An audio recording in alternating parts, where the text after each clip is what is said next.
Petrópolis Entrevista recebe a deputada federal, jornalista, radialista, escritora Joyce Hasselman. Olá, deputada, como vai? Olá, Raquel, prazer falar com você. Tudo ótimo, obrigada. Deputada, o Pandora Papers, que até hoje foi está sendo a maior investigação mundial sobre offshores, que contou inclusive com o trabalho do Metrópolis. Pois bem, essa investigação jornalística revelou que o ministro da Economia, Paulo Guedes, e também o presidente do Banco Central, o Roberto Campos Neto, ambos mantêm empresas, as chamadas offshores, em paraísos fiscais. Guedes, por exemplo, ele tem 9,5 milhões de dólares. E como o dólar, a gente sabe, na gestão Bolsonaro, sob a batuta de Paulo Guedes, tem batido um recorde atrás do outro, a gente diria que esse valor hoje giraria em algo em torno de 52 milhões de reais e um quebrado. Pois bem, deputada, tanto Guedes quanto Campos Neto, eles ditam políticas econômicas aqui para o Brasil, mas que podem beneficiar o rico dinheirinho deles nesses paraísos fiscais. Na sua avaliação política, a conduta de Guedes e de Campos Neto é ilegal, é imoral, é antiética ou tudo junto e misturado? Todas as alternativas acima, né? E aqui eu quero chamar a atenção para o caso do ministro Paulo Guedes, não fazendo nenhuma defesa a Campos Neto, mas eu estou falando do volume de movimentação e dos business que foram feitos durante esse processo. Veja quem mais ganhou dinheiro. Talvez as únicas pessoas que ganharam de fato dinheiro nesse Brasil foi quem fez muito esquema com vacina, e aí a gente envolve o governo federal nessa história, né? A gente está vendo aí a CPI da Covid, foi quem lucrou com o dólar, e aí a gente coloca os exportadores de commodities e quem tinha dinheiro lá fora. Então, o business mais lucrativo do país foi feito pelo próprio ministro da Economia, que é quem, inclusive, fez algumas piadinhas de péssimo gosto. Você se lembra? Nós temos agora empregada doméstica viajando para a Disney, né? Onde já se viu uma coisa dessa? Então, para ele, está muito bem, obrigada. Para o povo brasileiro, a gente sabe que quando tem um dólar alto, significa um real menos valorizado. Então, muita gente fala, né, sobre a cotação do dólar como se fosse um efeito, um fenômeno que significasse apenas o dólar. Não. O que essa gente da equipe econômica fez, os passos que eles tomaram, foi para empobrecer, para destruir o plano real. Essa é uma outra leitura. E ganhar muito dinheiro em cima disso. Então, na minha avaliação, como parlamentar, e como cidadã, o ministro Paulo Guedes tem que ser investigado em relação a isso, porque ultrapassa muito a questão da imoralidade. A gente realmente, se houver a mínima comprovação, e isso é tão óbvio quanto andar para frente, né, de que o ministro teve vantagens com isso, e basta olhar os extratos, né, da offshore dele para saber que teve, a gente sabe que ele está usando do cargo para ganhar dinheiro. E isso é absolutamente lamentável. Aqui em Brasília, Raquel, esse tipo de conversa, elas passam assim por todas as pedras da Praça dos Três Poderes. Todo mundo fala aqui há muito tempo que o ministro Paulo Guedes se mantém no poder porque está fazendo business. E aí aparecem uma série de histórias, né? Histórias de escritórios em São Paulo, histórias que envolvem a família, histórias que envolvem a filha, e agora apareceu essa história, e essa história com H, não é com E, envolvendo aí essa offshore, né, deixando o ministro ainda, né, mais bilionário do que já era. Deputada, quais as chances de Paulo Guedes e Campos Neto renunciarem aos respectivos cargos depois das revelações do Pandora Papers? Há alguma chance? Eu acho que abaixo de zero, né? Porque, assim, especialmente no caso de Paulo Guedes, eu não vejo o Campos Neto tão aficionado pelo poder, né? O Campos Neto tem uma história, né? Enfim, e pelas informações que nós temos, ele não fez movimentações durante esse tempo. Vamos ver como é que a investigação e a própria imprensa traz aí, abre as gavetas, né? Porque às vezes em cada gaveta tem um esqueleto. Mas, pelo que a gente vê, o Campos Neto declarou que tinha uma offshore e não fez movimentações, grandes movimentações nesse período. O Paulo Guedes fez. É outra história, né? E eu vejo que o Paulo Guedes ele se apegou demais ao poder. Nós vemos isso, houve momentos de grande tensão, desde a reforma da Previdência, em que eu era líder desse governo esquizofrênico, até depois disso, quando deveria ter acontecido uma boa reforma administrativa, já no primeiro ano de governo, uma reforma tributária, o Paulo Guedes, ele meio que, desculpa a expressão, é pesada, mas ela é necessária, ele se acadelou. ele se acadelou, ele se dobrou tanto para o modus operandi do presidente da República e as loucuras do presidente da República, que ele mostrou os fundilhos. Né? A minha avó dizia isso, você não pode dobrar demais, você tem que ter uma certa flexibilidade, mas se você dobrar demais, né, você pode quebrar a árvore, pode mostrar os fundilhos. O Paulo Guedes mostrou os fundilhos. Então, se ele perdeu completamente o respeito do mercado, lembra-se, no primeiro ano de governo, que o Paulo Guedes era aclamado, as pessoas chamavam ele para grandes eventos, muitas vezes eu acabava intermediando, porque era até difícil chegar no Paulo Guedes, eram governadores chamando, era gente realmente de grandes agências, Bolsa, né, de São Paulo. Agora, as pessoas fogem do Paulo Guedes, as pessoas não querem mais ter a sua imagem atrelada ao Paulo Guedes. Não é aquela coisa assim, nossa, o grande ministro da Economia, né, o Posto Ipiranga estará aqui para um evento. Ninguém convida mais. É só aquela coisa com o pessoal mais adestradinho mesmo.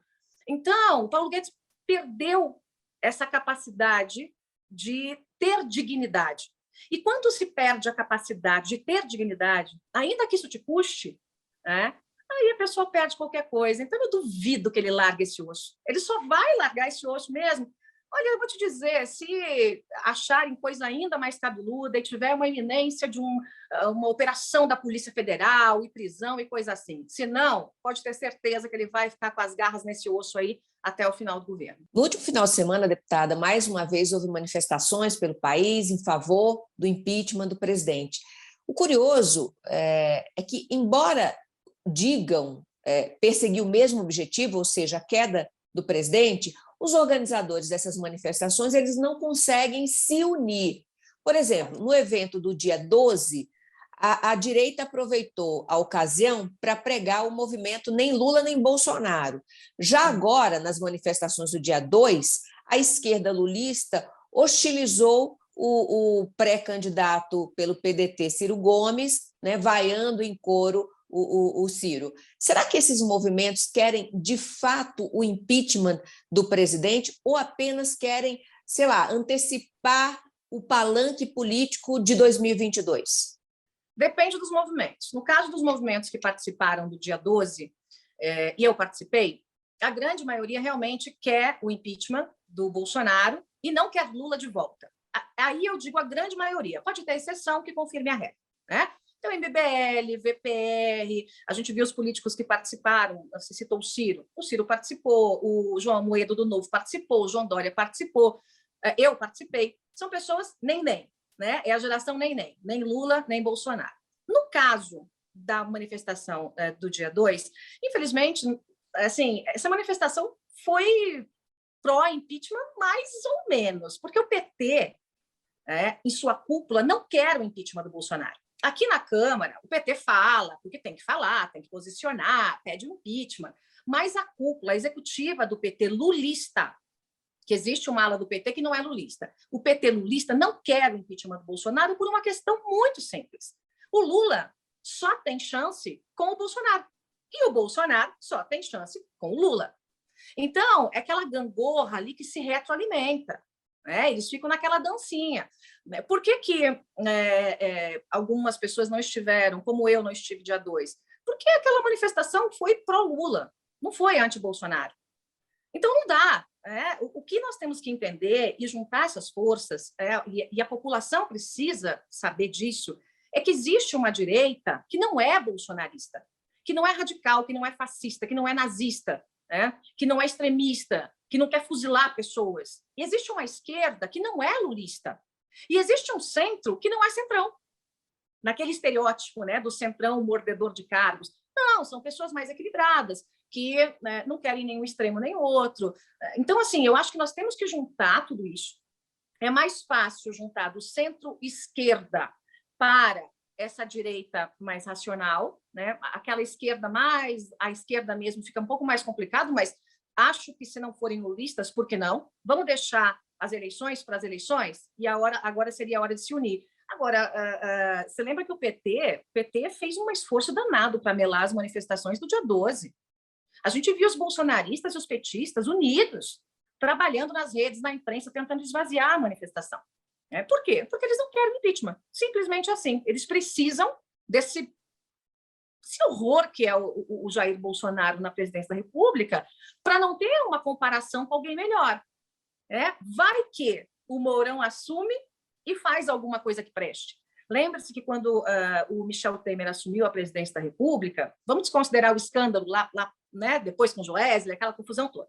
Mas no momento em que ele assumiu, as pessoas estavam muito tensas.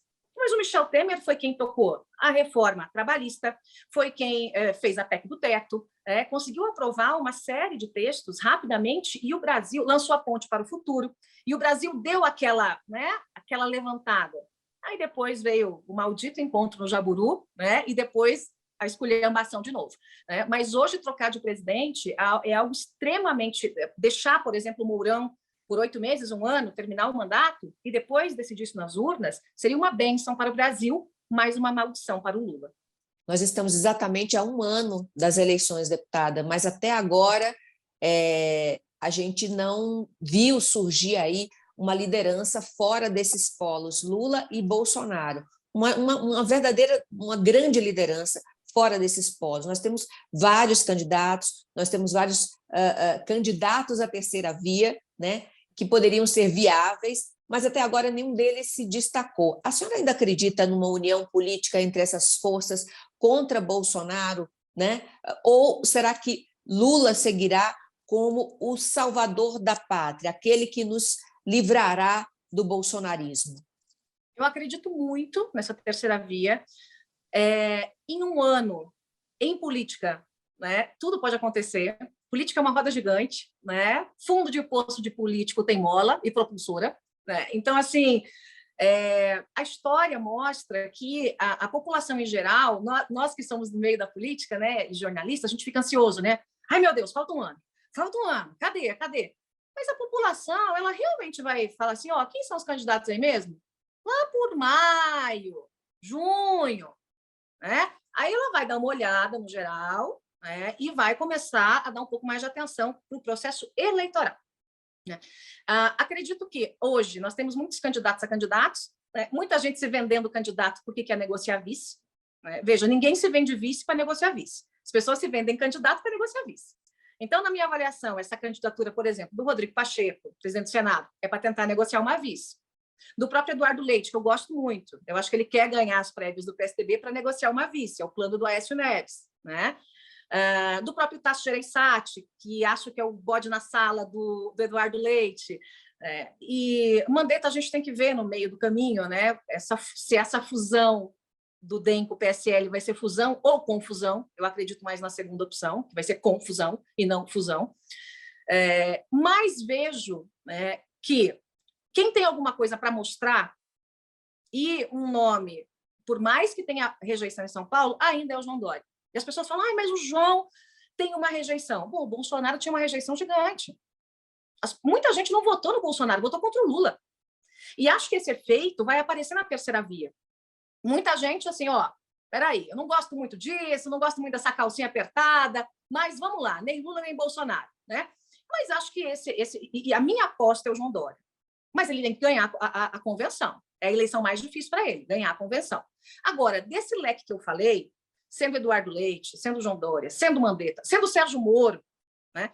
Qualquer um que vier de terceira via, minha filha, eu vou fazer campanha para esse homem, e se for mulher, melhor ainda, dia sim, dia também. Né? Porque nós precisamos, é uma questão de salvação do país. Eu não quero nem saber se o cabra é bonitinho, se ele é simpático, se ele não... Eu não quero a simpatia do candidato.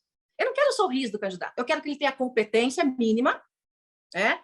Que ele não seja um ogro, como é o presidente da República, que ele seja honesto. O resto, se a calça dele é apertada, se não é, se ele é antipático, se não é, pouco importa. A senhora falou aí em união, né? Em alianças. Lula está em Brasília para conversar com lideranças do centro. A senhora foi uma grande voz do antipetismo. Como é que a senhora enxerga esse movimento hoje? Ele acabou? Está arrefecido? Ou pode voltar com tudo nas eleições, nos meses que antecedem as eleições de 2022? Olha, o PT tem uma bolha, né? E tem uma parte da população que é um tanto quanto saudosista, do primeiro mandato, segundo mandato, né, do ex-presidente Lula. Eu sempre fui uma crítica voraz e continuarei sendo, porque, para mim, a primeira qualidade de todas é a honestidade. Nenhuma outra. Se você tiver outras 1000 qualidades, se não tiver honestidade, as outras não valem. E o Lula é desonesto. É desonesto, ladrão, chefe de quadrilha, pronto, acabou. Né? Aí o Bolsonaro também. Les mêmes choses. Né? Tem métodos diferentes, mas está ali no mesmo pacote. Não acho que o petismo está morto. As pesquisas mostram isso. Se a eleição fosse hoje e tivesse Lula e Bolsonaro, Lula seria o presidente. Acho isso um grande risco para o Brasil, né? E acho que quem realmente está muito preocupado, né, em manter esse petismo aceso é o bolsonarismo. Então, essa retroalimentação é uma coisa muito perigosa. Acho que o PT não é de se matar com a unha. Né? Engana-se quem acha isso, engana-se. E acho que também não é a solução para o Brasil. Né? Aí alguns me perguntam, mas se no segundo turno tiver só os dois? Eu vou lutar para que não estejam. Eu vou lutar para que não estejam, porque eu não voto nenhum nem outro, nem com uma arma na cabeça. Então, assim, o Brasil precisa entender isso. Precisa entender que é uma questão de sobrevivência. Sobrevivência. Pois bem, a esquerda mais radical, ela atribui aos movimentos antipetistas a eleição de Bolsonaro. A senhora concorda que Bolsonaro é fruto do impeachment de Dilma Rousseff e das críticas aos governos petistas? Eu não digo que o Bolsonaro é fruto das críticas aos petistas. O Bolsonaro é fruto de a eleição dele, não ele, né? Ele é uma fraude, tá? Mas vamos pegar o personagem. A eleição dele. A eleição do personagem. A gente elegeu um personagem, né? Não é quem a gente está vendo, tá? A gente elegeu um personagem, ok. A eleição dele foi fruto desse desespero de mudança. Realmente do descontentamento com o PT, da gente ver a corrupção escancarada na nossa cara, né? Da gente ver 13 milhões de desempregados. Bom, agora estamos com 15. Né? Então, a eleição dele foi um grito de desespero. E porque não teve alguém que empolgasse também na época. E nós tínhamos bons candidatos. Vamos fazer aqui, eu já fiz muitas vezes a meia-culpa. O Alckmin era um candidato muito melhor, o João Amoedo era um candidato muito melhor, o Álvaro Dias era um candidato muito melhor. Mas eles não conseguiram empolgar, porque estava tudo muito polarizado, né? E essa polarização ela era, em volume, maior do que hoje, não em extremos. Hoje nós estamos com mais extremos e menos volume. Né? Nós temos ali, vamos pegar 25% bolsonarista, talvez nem isso, mais ou menos a mesma coisa do PT. O resto está querendo sossego e paz, está querendo realmente alguém que resolva os problemas. Lá atrás, não. Ficou muito acirrada a coisa. Então, esse efeito da eleição do Bolsonaro, sem dúvida, foi um efeito do desespero do PT continuar no poder. Há pouco a senhora falou sobre a fusão aí entre o seu partido, o PSL, disse que não seria uma fusão, seria uma confusão. Por quê, deputada? E como é que fica o seu pedido, né, junto ao TSE, de desfiliação por justa causa? Vai se desfiliar mesmo? Quer se desfiliar ainda com essa junção aí? Quero sim, vou me desfiliar, não tenho a menor condição de eu permanecer. Nós vemos assim a bancada do PSL, é uma bancada completamente doida, né? Nós temos ali, você faz uma peneirada, você separa meia dúzia de deputados que entregam alguma coisa, que trabalham, que têm relatorias, né? Eu sou uma das deputadas que mais relatou projetos na Câmara, já fui líder de governo, líder de partido, chefe de SECOM, mas aí você pega o restante, você fala, meu Deus do céu, é culpa do PSL nós termos, e especificamente até da Executiva Nacional, nós temos uma Bia Kicis na CCJ. Meu Deus, é desesperador, é a comissão mais importante da Câmara dos Deputados. Nós temos na Comissão de Constituição e Justiça, que deve defender a Constituição e Justiça, alguém que já defendeu o golpe militar. É muito louco. É muito louco. E que recebeu há pouco, né, uma deputada nazista em seu gabinete. Gente, é muito louco. Você pensa, vamos pensar em qualquer país sério? Vamos passar pelos Estados Unidos, Alemanha, França. Gente, é surreal. É surreal. Então, eu não vejo assim, vai juntar os 53 deputados do PSL com mais deputados do DEM. Gente, esse maior partido do Brasil vai durar um ano. A eleição vai mostrar, vai fazer uma depuração disso, porque não tem como dar certo. Você não pode ter no mesmo partido um bando de radical extremista bolsonarista, aí um outro grupo que é só militar, só pensa em pauta militar, aí um outro grupo que não sabe o que está fazendo ali, até hoje não sabe aonde é a porta do banheiro na Câmara, e aí meia dúzia de gatos pingados que querem pensar o Brasil, que querem um projeto, que cobram trabalho, que cobram da Executiva Nacional um posicionamento, que não querem tomar lá da cá. Então, assim, não tem como. Né? Vai haver debandada depois dessa fusão? A senhora acha que vai haver uma debandada depois dessa fusão? Eu não sei se debandada, Raquel, porque quem está ali, quem ficou, está muito interessado no fundinho partidário, que é um fundão, né? Só essa que vos fala aqui, com a votação que eu tive de mais de 1 milhão de votos, recheia os cofres do partido com bons milhões. Então, tem muito deputado que está ali se fingindo de peixe morto, né, para pegar o fundo partidário. Só que, como os deputados do DEM são muito mais experientes, né, eu acho que eles vão dar um nó, como quem dá em pingo d'água, no pessoal mais inexperiente do PSL. Né? Essa é a minha avaliação. O DEM, eu converso muito com a Semineto, tenho profundo respeito por ele, gosto demais daquele baiano, acho que ele é um grande nome e acho que ele ainda vai ser presidente do Brasil, não agora, para frente. Né? Vai ser um excelente governador da Bahia se vencer, gosto muito dele. E vejo que essa fusão com o PSL, que não é uma coisa de hoje, o PSL tentou fazer isso lá atrás, não deu. Rodrigo Maia tentou fazer isso lá atrás, não deu. Por que o ACM Neto cedeu? Porque ele ficou a pé. Ele ficou a pé no meio do caminho. Né? O Rodrigo Garcia saiu do PSDB, saiu do DEM e foi para o PSDB em São Paulo, um dos grandes nomes do DEM. Era a chance do DEM de eventualmente disputar o governo de São Paulo. Rodrigo Pacheco dizendo que vai sair, né? Vai para o PSD do Kassab. Se vai ou não vai, é outra coisa. Rodrigo Maia foi expulso, a gente sabe que essa expulsão é combinada, saiu do partido. Então, o partido que tinha o vice-governador de São Paulo, o presidente da Câmara, presidente do Senado, daqui a pouco foi ficando esvaziado. E eu vejo que esse movimento do ACM é para tentar trazer novas lideranças, mas não as que já estão no PSL. Né? Ele quer usar o tempo de TV e o fundo partidário para atrair alguns peixes maiores aí para dentro dessa confusão, né? Que vai virar aí a união dos dois partidos. E a senhora, saindo do PSL, já tem conversas com outros partidos. Sim. Já existe uma indicação para onde, Sim. aonde vai ficar? Eu tenho vários convites, inclusive um deles era do próprio ACM, agora que eu não vou mais eu posso falar, mas no momento em que teve a união com o PSL, eu não combino mais com essa bancada, Raquel. Na verdade, eu nunca combinei. Né? Eu sempre fiz um caminho mais solo. Assim, quando você me vê, você vê que eu estou relatando projetos, mas eu estou caminhando muito solo. Então, eu não tem clima para mim nessa bancada e da forma com que a Executiva Nacional atua, né? Aquele coronelismo antigo, não é para mim. Não é para mim. Então, eu comuniquei ao Neto, falei, Neto, adoro você, mas não vou poder, né, ficar, porque o DEM vai juntar com o PSL, não tem sentido. Então, tem outros 3 partidos com quem eu tenho conversado, mas eu já entreguei meu coração para um deles, e esse casamento PSDB? deve ser anunciado... calma, esse casamento deve ser anunciado aí no final de semana, nesse final de semana. A senhora foi eleita em 2018 com mais de 1 milhão de votos. Foi a mulher mais bem votada para a Câmara dos Deputados da história do país.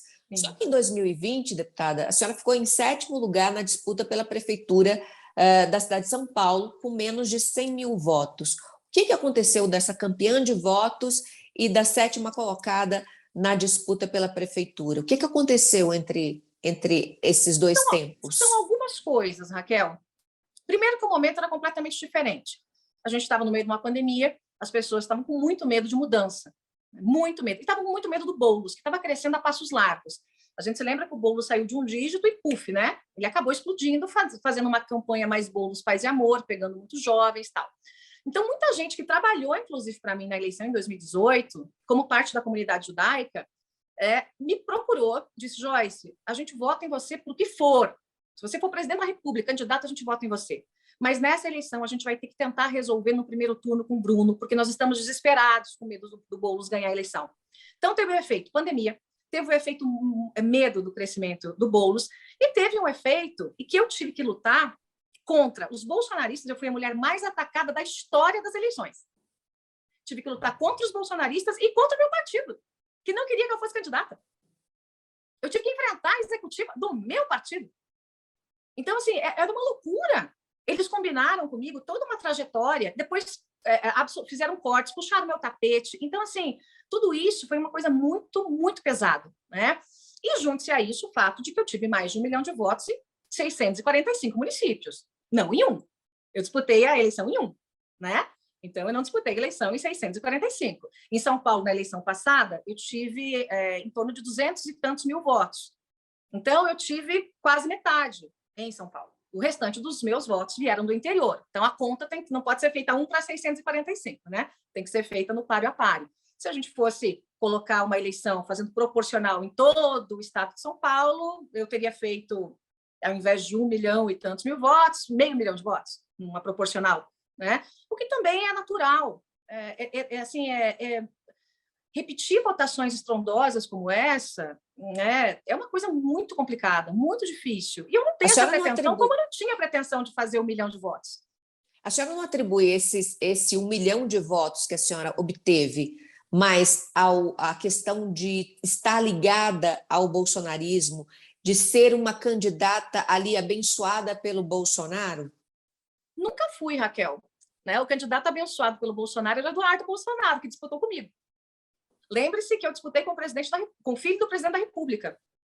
Ele nunca pediu um voto para mim, a não ser num daqueles videozinhos assim que ele fez para todo mundo. Ah, não sei o quê, tá ok. Tá. Quem pedia voto para ele era eu. Deputada, em julho, a senhora relatou à Polícia Legislativa que acordou com ferimentos, que havia marcas de sangue no chão do apartamento funcional onde a senhora mora, que a senhora não se lembrava do que tinha acontecido. Aí a senhora se submeteu a uma avaliação médica e essa avaliação mostrou que a senhora sofreu fraturas no rosto, teve uma costela quebrada, teve dentes quebrados, 2 dentes quebrados. Foi levantada uma hipótese de um atentado contra a senhora, que alguém teria entrado no seu apartamento e teria cometido um atentado contra a senhora. Mas a Polícia Civil do Distrito Federal concluiu que a senhora sofreu uma queda, possivelmente em decorrência de efeitos de remédio para dormir.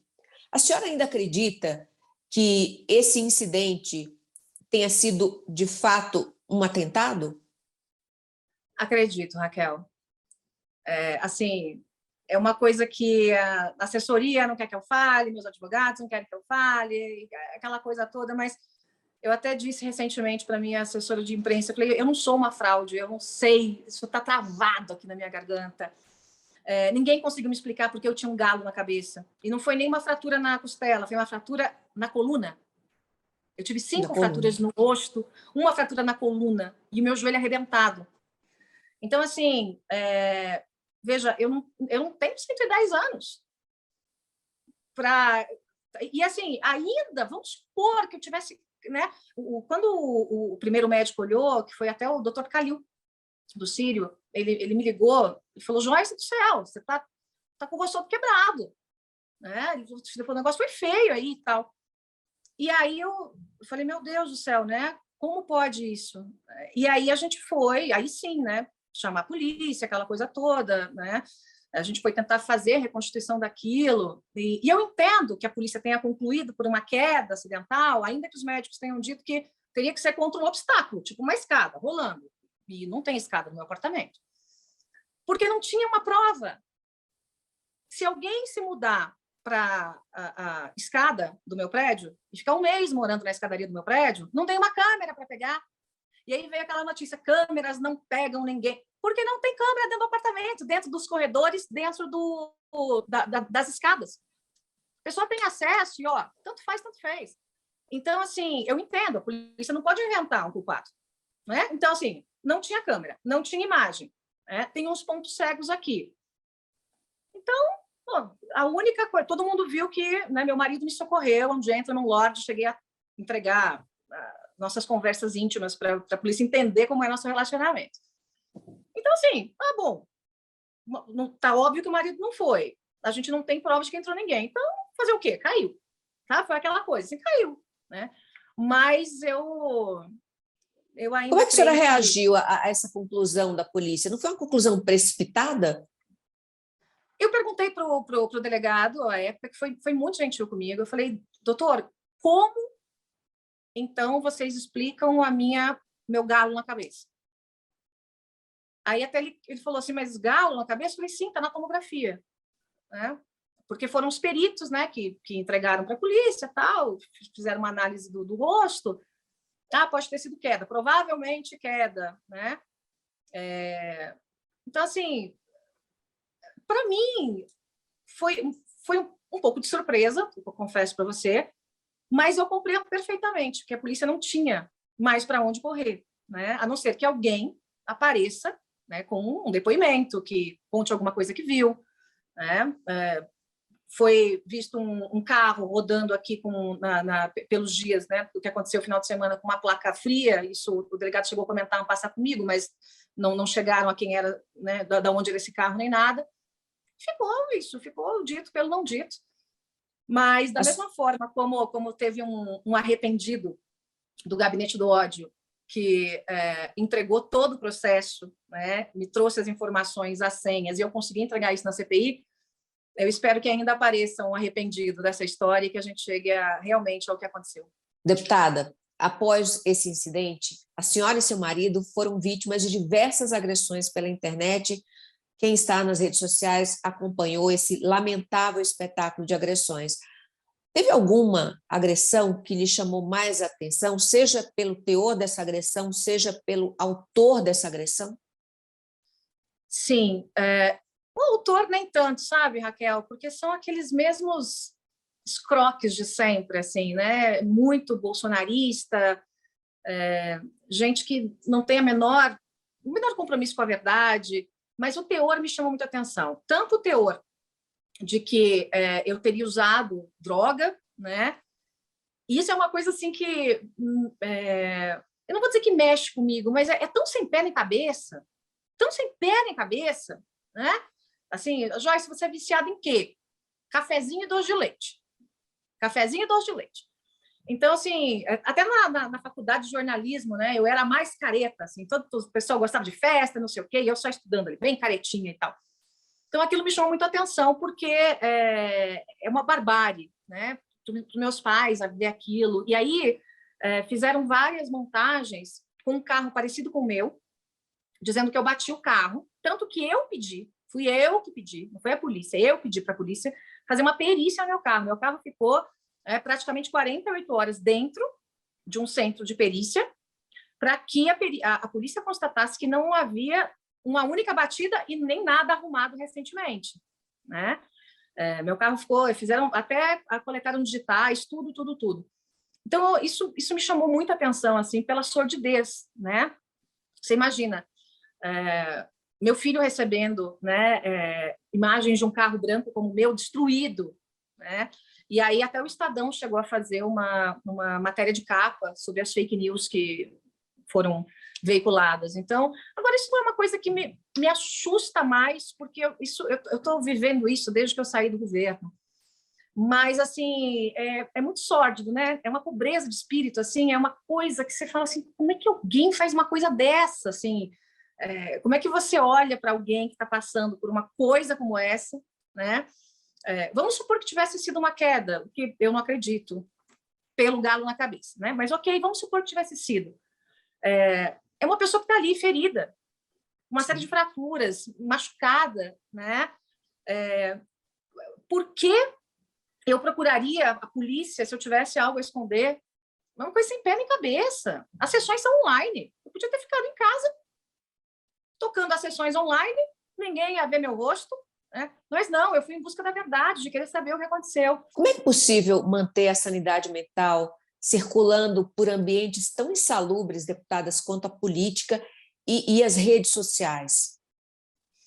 Raquel, assim, tendo um tempo com os meus bichos, ó, meu gato aqui se esfregando, tendo um tempo com os meus bichos que eu amo, dedicando os meus finais de semana à família, assim, dificilmente você vai me ver em qualquer lugar que não seja em casa, final de semana, eu me tranco, assim, seja aqui ou em São Paulo, no Nordeste, que eu me divido, né, meu marido é nordestino, é ali que eu recarrego as baterias, sabe, fazendo as minhas maratonadas de série, que eu adoro, e aprender mesmo que tem coisas que você tem que entrar por um ouvido e sair pelo outro, porque o que eles querem é realmente te desestabilizar, te magoar, te machucar, né, da pior maneira que tem, que é a violência psicológica mesmo, a violência de gênero mesmo. Eu aprendi isso na pele, assim, né? É te desqualificar como mulher.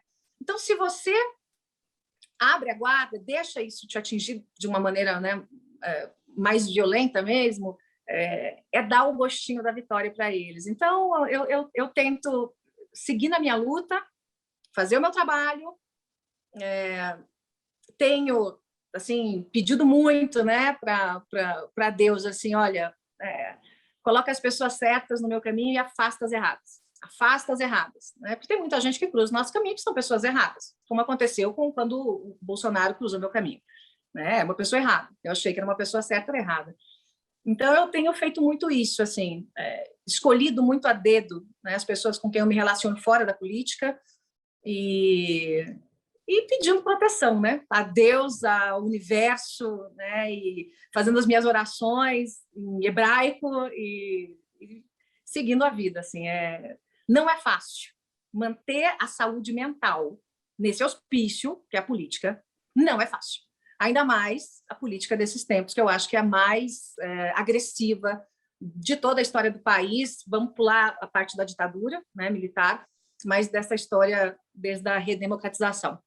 E ainda mais sendo mulher, né, deputada? A gente vê o assédio sexual, a deputada Isa Pena, no plenário da Alesp, né, aqui em São Paulo, os ataques à deputada federal Tabata Amaral, as agressões à senhora, depois que a senhora rompeu com o governo Bolsonaro, e até mesmo a execução, né, da vereadora Marielle Franco, no Rio de Janeiro. Esses fatos, eles mostram que o mundo político ainda é muito violento, é muito arisco às mulheres. Do que esses homens têm medo, deputada? Eles têm medo da competência e eles têm medo da maneira como nós ocupamos os espaços, né? Então, assim, eu vejo, né, quando eu me tornei líder de partido, de governo antes, era aquela coisa assim de o pessoal me olhar, tipo, o que essa fedelha, né? Essa fedelha virar líder? Porque eu só tinha ocupado o cargo que eu ocupei homens e bem mais velhos. Bem mais velhos. Aquela turma lá, né? Da turma do Renan, aquela turma lá. E aí, quando chega uma mulher e consegue fazer o negócio, consegue fazer muito bem feito, obrigada, né? Consegue articular, aquilo amedronta muito. Amedronta demais. Então, eu vejo que existe assim, uma mulher preparada, ela tem uma capacidade de ocupar o espaço, né? Às vezes de forma silenciosa, às vezes de forma mais barulhenta, mas que deixa, né, essa macharada aí, assim, realmente com muito medo. E aí, tentar desqualificar a mulher é o principal caminho. Você veja que, no meu caso, não houve assim, uma agressão ao meu posicionamento político ou ao meu trabalho. As agressões eram, primeiro, porque eu estava gorda, né? Aí eu emagreci depois porque eu estava magra, aí começaram a questionar o tipo de roupa que eu visto ou não, aí eu cortei o cabelo porque meu cabelo está curto, e aí começam a inventar para você, né, amantes, que é para realmente tentar tirar a sua dignidade, né, junto à sua família, as pessoas que... Então, assim, é muito sujo, é muito baixo. Que outro nome tem isso, além de baixeza, de sujeira, de medo, de pavor? E aqui são 77 mulheres no parlamento, e o grupo, tem um grupo dentro dessas 77, que eu diria que são ali umas 20 mulheres, que quando elas se juntam, Raquel, sai de baixo, mas não tem partido que segure. E são mulheres de todos os partidos, tá? Até eu tenho uma confraria aqui em casa, faz bastante tempo que eu não reúno, e eu brinco que é com a mulherada, que lá fora ficam os sapatos, para não trazer sujeira para dentro de casa, e a ideologia. Então tem mulher de direita, tem mulher de esquerda, tem mulher de centro, só não tem do PSL, porque a maioria é meio assim radical demais e muito machista. São mulheres machistas demais, então fica difícil, né? O diálogo fica complicado. Então não dá para trazer Bia Kicis para reunir comigo aqui em casa. Uma coisa assim, não tem diálogo, é muito difícil. Mas assim, quando a gente se junta, a força é muito grande. E a gente tinha que ter mais isso, né? Porque na Câmara tem os líderes que se juntam. E aí eles empurram os deputados como se fosse um baixo clero, né? e poucas pessoas se impõem, independente da liderança. Agora, dentro dessa bancada feminina, nós temos vários nomes que realmente se impõem, chegam lá e botam para quebrar. Deputada, o ambiente virtual nas eleições de 2018 foi, digamos assim, infernal, né? Não encontro outra palavra para definir. Mas aí a gente teve a abertura do inquérito das fake news pelo Supremo Tribunal Federal, que está desvendando e, de certa forma, até neutralizando parte desses criminosos da internet. Esse é um sinal de que o ambiente nas redes sociais vai ficar mais civilizado nas próximas eleições? A senhora sente isso? Eu acho que não, Raquel.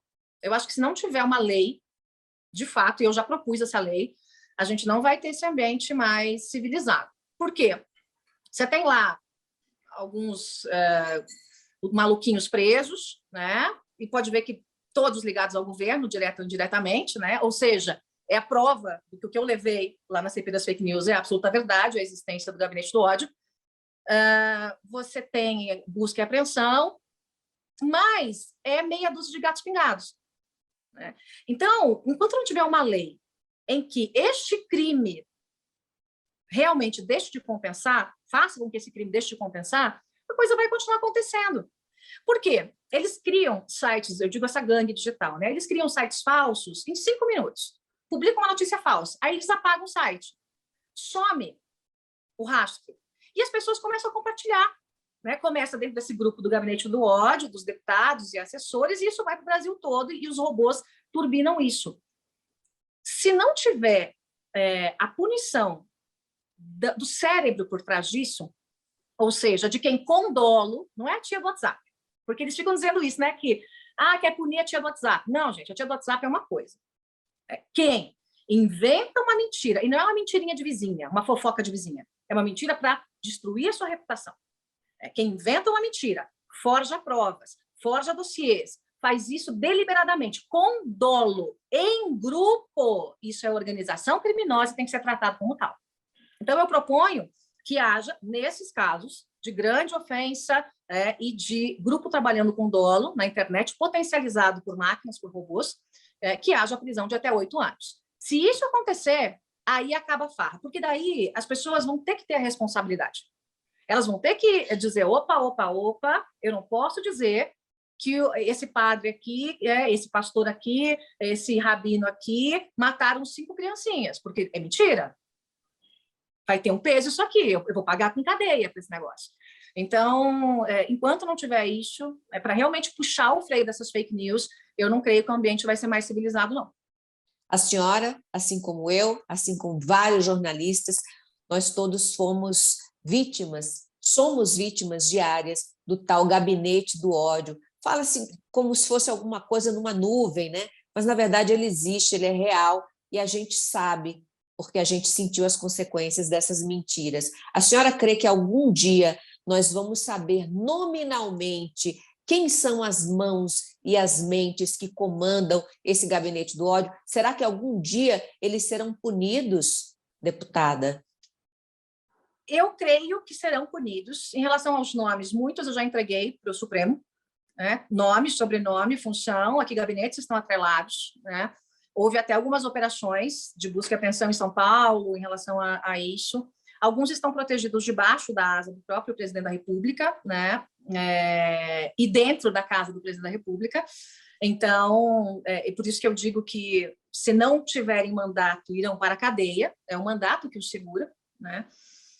Mas eu creio que haverá punição, sim, Raquel, porque é algo tão ostensivo, né? E quando eu fui na CPI, eu entreguei vários nomes e comprovei ao vivo que existia o gabinete do ódio, mostrando, inclusive, a conversa que eles estavam tendo ali e os ataques que estavam fazendo a mim, e eles não sabiam que eu estava infiltrada, né?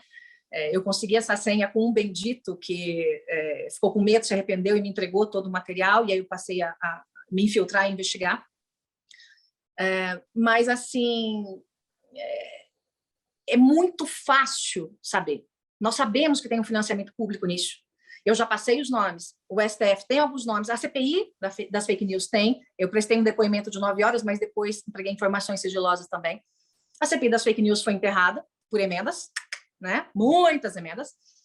Mas é uma coisa que não tem muito mais como varrer para debaixo do tapete. Cedo ou tarde vai aparecer.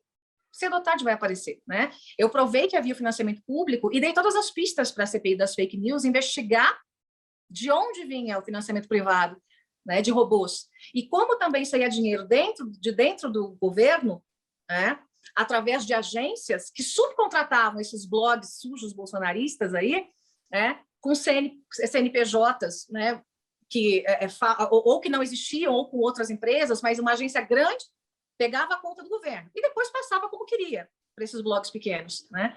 Então, para fazer essa investigação, infelizmente ela foi parada, mas eu não creio que o Supremo vai parar, né? Eu vejo que o Alexandre de Moraes está decidido a realmente chegar na medula aí disso e não haverá surpresas, né? Não haverá surpresas do ponto de vista de o governo foi quem criou, os filhos do presidente estão envolvidos, os principais assessores estão envolvidos. É exatamente isso. Deputada Joyce Hasselmann, muito obrigada pela entrevista. Obrigada, Raquel. Prazer falar com você. E aí, com o teu público do Metrópolis, estou sempre à disposição. Obrigada. E hoje eu conversei com a deputada federal pelo PSL, Joyce Hasselmann. Deputada, muito obrigada pela sua participação aqui no Metrópolis Entrevista. E o Metrópolis Entrevista fica por aqui. Eu vejo vocês numa próxima oportunidade. Tchau!